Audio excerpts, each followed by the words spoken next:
Assalamualaikum warahmatullahi wabarakatuh. Kembali lagi dengan saya Nur Hayati dari Fakultas Farmasi Universitas Padjadjaran.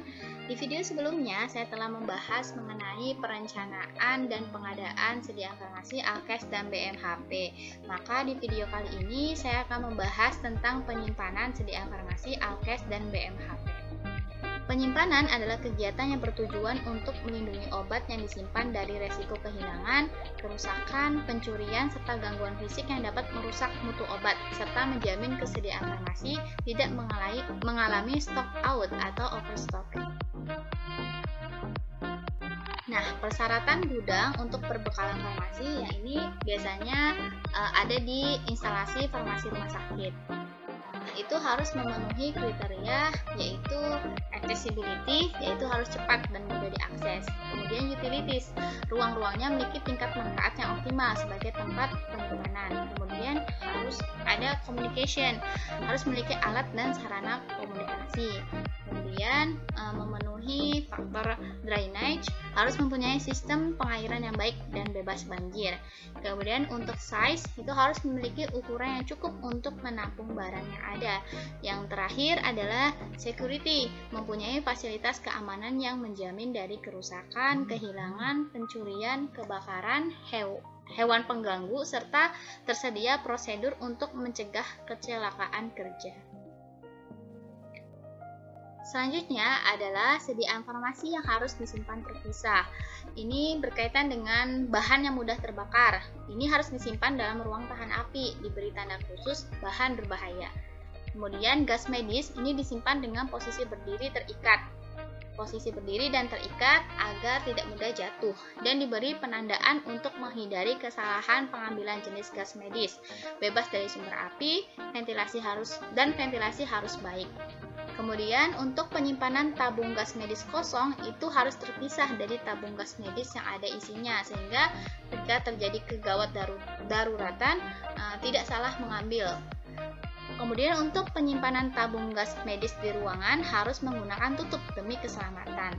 Dan untuk obat sitostatik itu disimpan terpisah.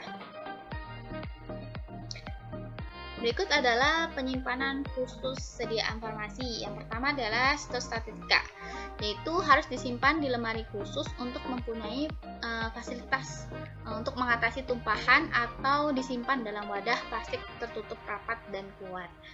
Kemudian tempat penyimpanannya pun harus ditandai dengan logo. Logonya seperti sel membelah yang berwarna ungu yang ada di pojok samping kanan, yaitu sitotoxic labelnya, dan handle with care.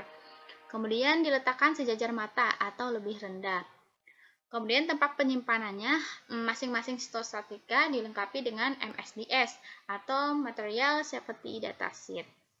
Kemudian untuk penyimpanan insulin itu disimpan di lemari dingin, itu pada suhu 2-8 derajat Celcius. Begitupun untuk vaksin yang biasa.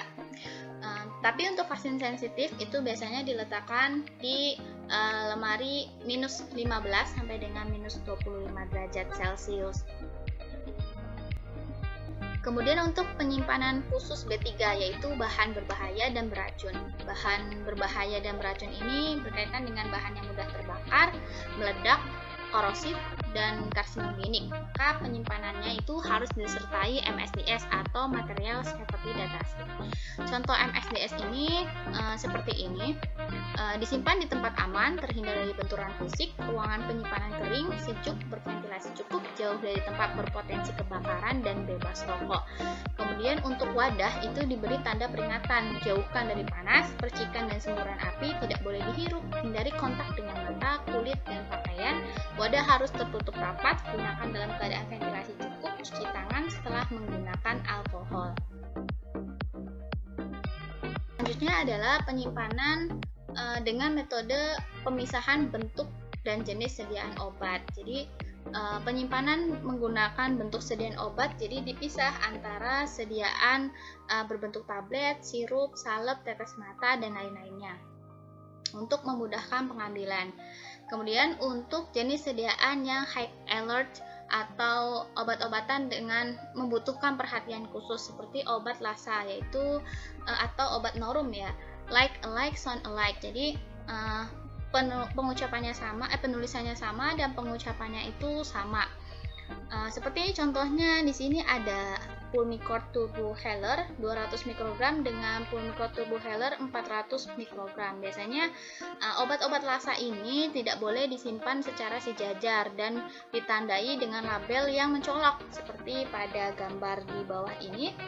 Dan biasanya ada juga yang disimpan di lemari khusus High Alert. Selanjutnya adalah metode penyimpanan obat secara alfabetis dan berdasarkan farmakoterapi. Biasanya untuk penyimpanan secara alfabetis itu ada di rak-rak apotek. Itu disesuaikan dengan abjad. Misalnya obat yang A semuanya, kemudian selanjutnya. Dan untuk penyimpanan berdasarkan farmakoterapi itu ada di gambar sebelah kanan. Itu berdasarkan untuk pengobatan apa, untuk indikasi seperti apa. Contohnya untuk obat-obatan dan untuk cold dan flu biasanya dalam satu box atau satu rak seperti itu. Kemudian untuk penyimpanan obat narkotik dan psikotropik ini yang perlu perhatian khusus ya, karena menurut Permenkes nomor 5 tahun 2015 tentang peredaran, penyimpanan, pemusnahan, dan pelaporan narkotika, psikotropika, dan prekursor farmasi, pada bab 3 pasal 25 menyebutkan bahwa tempat penyimpanan narkotik, psikotropik, dan prekursor farmasi dapat berupa gudang, ruangan, atau lemari khusus. Tempat penyimpanan narkotik juga dilarang digunakan untuk menyimpan barang selain narkotik. Begitu pula untuk penyimpanan psikotropik, itu dilarang digunakan untuk menyimpan barang selain psikotropik. Biasanya itu penyimpanan narkotik itu diletakkan di tempat yang aman dan tidak terlihat oleh umum. Dan lemarinya itu mempunyai dua kunci yang berbeda, jadi kunci luar dan kunci dalam. Dan kuncinya ini dipegang atau dikuasai oleh apoteker penanggung jawab atau apoteker yang ditunjuk dan pegawai lain yang dikuasakan. Selanjutnya adalah penyimpanan obat berdasarkan sistem pemasukan dan keluaran. Di sini ada FIFO atau first in first out. Itu penyimpanan obat berdasarkan obat yang datang lebih dulu dan dikeluarkan lebih dulu. Jadi yang datangnya lebih lama itu harus dikeluarkan lebih dulu untuk menghindari terjadinya overstock ya.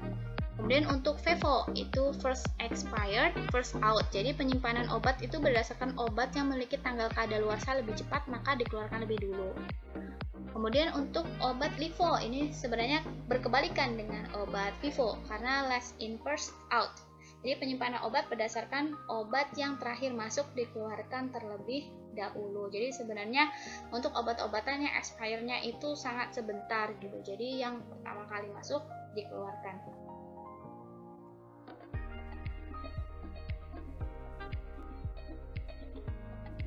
Ya, terima kasih. Sekian untuk video mengenai penyimpanan sediaan farmasi, Alkes, dan BMHP. Semoga dengan sharing materi mengenai perencanaan, pengadaan, dan penyimpanan sediaan farmasi, Alkes, dan BMHP ini bisa bermanfaat untuk teman-teman semua.